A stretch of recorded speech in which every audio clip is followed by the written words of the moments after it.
بسم اللہ الرحمن الرحیم۔ ہم مستری کے بعد افضل یہی ہے کہ آدمی جلدی غسل کر کے پاک صاف ہو جائے، لیکن اگر نماز کے وقت تک غسل کو مؤخر کر دے تو گناہگار نہیں ہوگا۔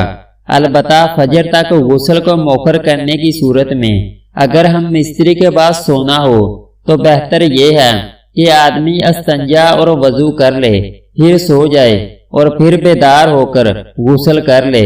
چنانچہ مشکات شریف کی روایت میں ہے، حضرت عمر فاروق رضی اللہ تعالیٰ عنہ نے سرکار دو عالم صلی اللہ علیہ وآلہ وسلم سے عرض کیا کہ مجھے رات کو جنابت لاحق ہوتی ہے، یعنی احتلام یا جماع سے غسل واجب ہوتا ہے۔ آپ صلی اللہ علیہ وآلہ وسلم نے فرمایا کہ اسی وقت وضو کر کے وضو کو دھو کر سو جایا کرو۔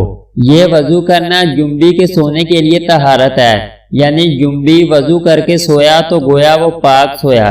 لہذا اس حدیث سے معلوم ہوا کہ جسے رات کو احتلام ہو جائے یا جماع سے فراغت ہو اور اس کے بعد سونے کا ارادہ ہو، یا بو وجہ کسی ضرورت کے سبب یا بے وقت غسل جنابت میں تاخیر کا خیال ہو، تو ایسی شکل میں جنبی کا وضو کر لینا سنت ہے۔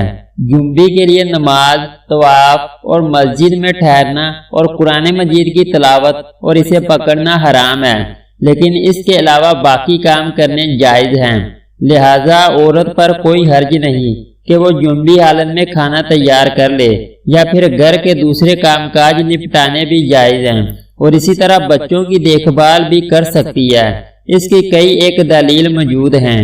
حضرت ابو ہریرہ رضی اللہ تعالیٰ عنہ بیان کرتے ہیں کہ مجھے نبی صلی اللہ علیہ وآلہ وسلم مدینہ کے ایک راستے میں ملے تو میں جنبی حالت میں تھا، اس لیے وہاں سے کھسک گیا اور جا کر غسل کیا۔ پھر نبی صلی اللہ علیہ وآلہ وسلم کے پاس واپس آیا تو نبی صلی اللہ علیہ وآلہ وسلم نے فرمایا، اے ابو ہریرہ رضی اللہ تعالیٰ عنہ کہاں تھے؟ ابو ہریرہ رضی اللہ تعالیٰ عنہ کہتے ہیں، میں نے کہا میں جنبی تھا، اس لیے میں نے ناپسند کیا کہ ناپاکی کی حالت میں آپ کے ساتھ بیٹھوں۔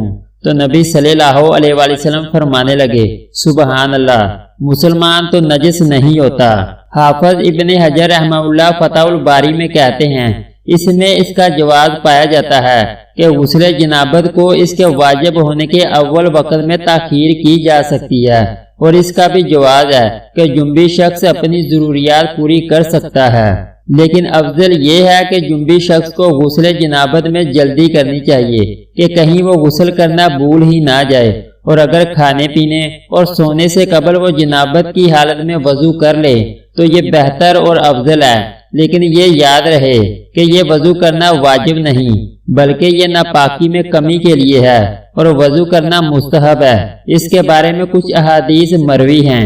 حضرت عائشہ رضی اللہ تعالیٰ عنہ بیان کرتی ہیں کہ نبی صلی اللہ علیہ وآلہ وسلم اگر جنبی حالت میں کھانا یا سونا چاہتے تو نماز کے وضو کی طرح وضو کرتے تھے۔ ابن عمر رضی اللہ تعالیٰ عنہ بیان کرتے ہیں کہ عمر بن خطاب رضی اللہ تعالیٰ عنہ نے رسول اکرم صلی اللہ علیہ وآلہ وسلم سے پوچھا کہ ہم میں سے کوئی ایک جنابت کی حالت میں ہی سو سکتا ہے؟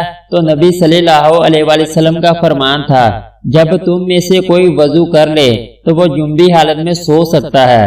امام نووی رحمۃ اللہ علیہ کا کہنا ہے، اس حدیث میں اس بات کا استحباب پایا جاتا ہے کہ جنبی شخص ان سب کاموں کے لیے اپنی شرمگاہ کو دھوئے اور وضو کرے، اور خاص کر جب وہ اپنی دوسری بیوی سے جماع کرنا چاہے جس سے جماع نہیں کیا، اس کے لیے اپنے عضو تناسل کو دھونا یقیناً مستحب ہے۔